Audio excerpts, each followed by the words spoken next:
Welcome everybody, I'm Mark Minnella, Stephen Ballots. and this is More Than Money. What we do every Thursday is talk about financial items. Everything financial, right? Everything financial from a biblical point of view. And we're glad you're with us today as we do so. One of the things that we're starting to do on a regular basis is to take a verse out of the Bible and out of my new book, soon to be released within days actually, and present it to you for like a meditation or a thought process to help you start preparing the heart for something deeper with Christ regarding your financials. Yeah, and every one of these verses, I know Mark kind of handpicked them and really read through them, and I know you're not the kind of guy that takes the verses out of context. Yeah, but some people would say, well, Mark, that wasn't written specifically for finance, but almost every verse, if not every verse, is written specifically for our lives. Yeah. And our life encompasses everything, whether it's finance, relationship with God or others. It encompasses that. We're just highlighting those areas and sharing with you the different areas that God has put on our heart. And that's what we're going to be doing today. We're going to be taking one of those verses from Mark's book, and we're going to be putting it in the context of finances and from a biblical perspective, yeah, right? So what verse are we doing today? It's 1 Thessalonians 5:21 through 22. Okay. And it's test all things, hold fast to what is good, abstain from every form of evil. Amen to that. Yeah. It's a pretty powerful verse, pretty straightforward.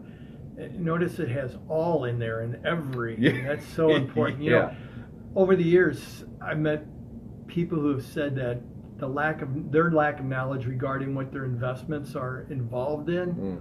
You know, the anti-biblical activities of the companies they purchase. Yeah. When I say purchase, when you buy a stock, you are buying ownership into that company. These people have said that their lack of knowledge, or what would be a better word for the ignorance of what the company is doing, guards them from and insulates them from the impact of their decisions. But my question to them is it so?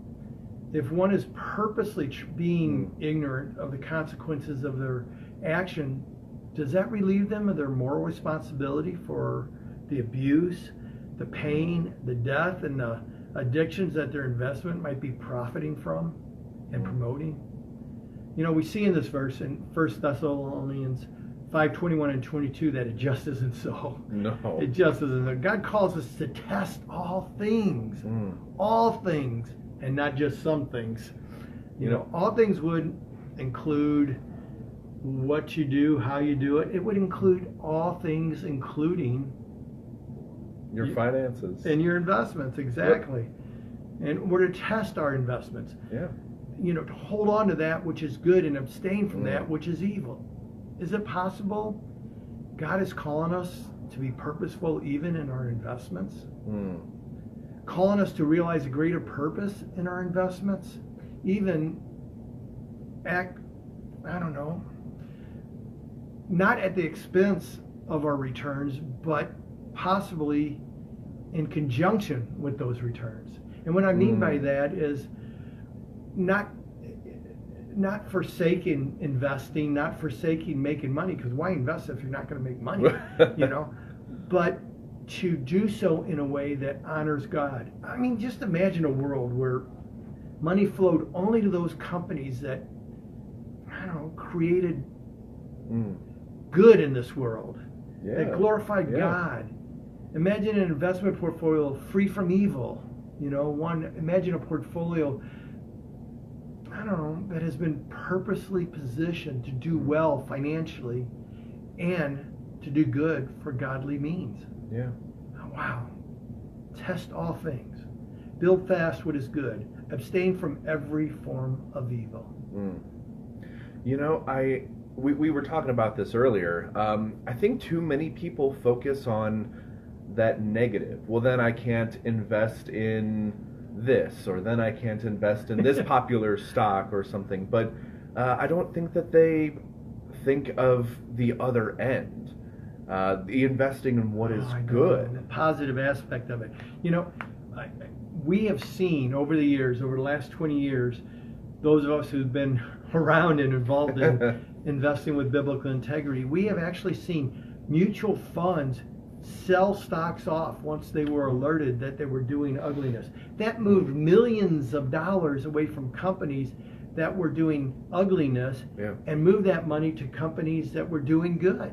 I mean, if more and more Christians realize the impact of their investing, think of how that could impact their society, our society, for good. Imagine if nobody would invest in a company that advertised on the Playboy channel, that say, why would we do that? Well, because obviously pornography is using and abusing people for sexual purposes without care or concern for that person. And we also know that pornography leads people into sex trafficking and all sorts of ugliness, prostitution and things like that.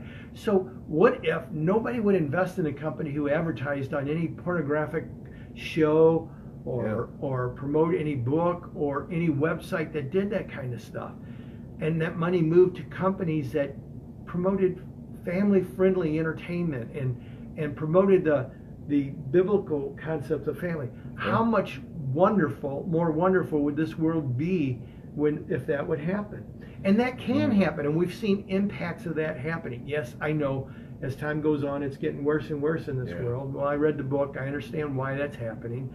But God put us here for a reason. We can impact this world in a very positive and strong way, not just for the eternal purposes, but for the impact of today, for what our children and our children's are going to have to experience and live through. So then let me ask you this. You're talking about all the good that you might be able to do with your finances. How can other people get involved? I mean, how do they know who can they go to that can help them move the money from what might not be so good in Christian eyes and God's eyes to companies that are? Well, there's quite a few resources now.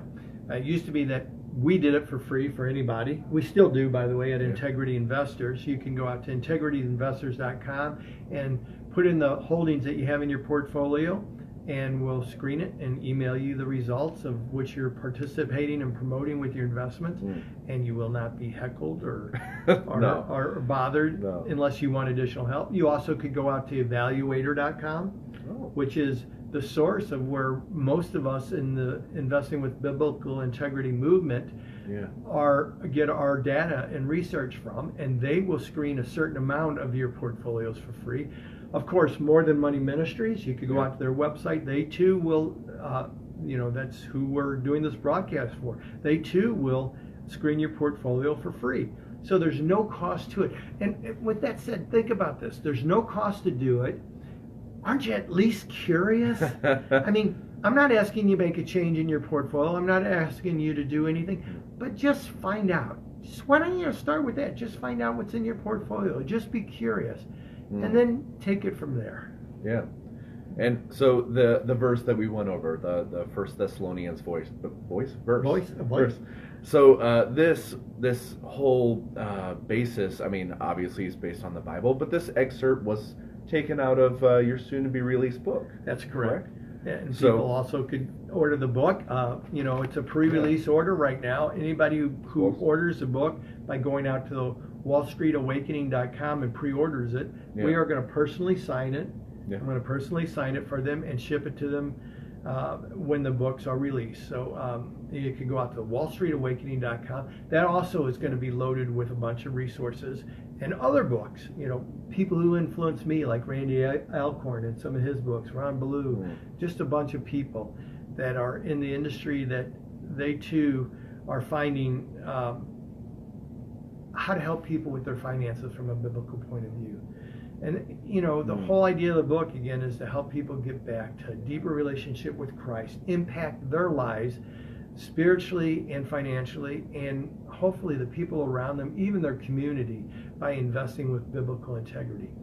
That verse, test all things, hold fast what is good, abstain from every form of evil. My question is, have you tested your investments? Do you know what you might be holding on to right now within your investments, what you're participating in and promoting. Be curious. Find out. Go out to one of the websites and find out. And hopefully it'll move your heart to move in a direction that will help you not only realize the returns of being an investor, but the returns of being a Christian investor. And that'll help you to realize that life is so much more than money. God bless everyone.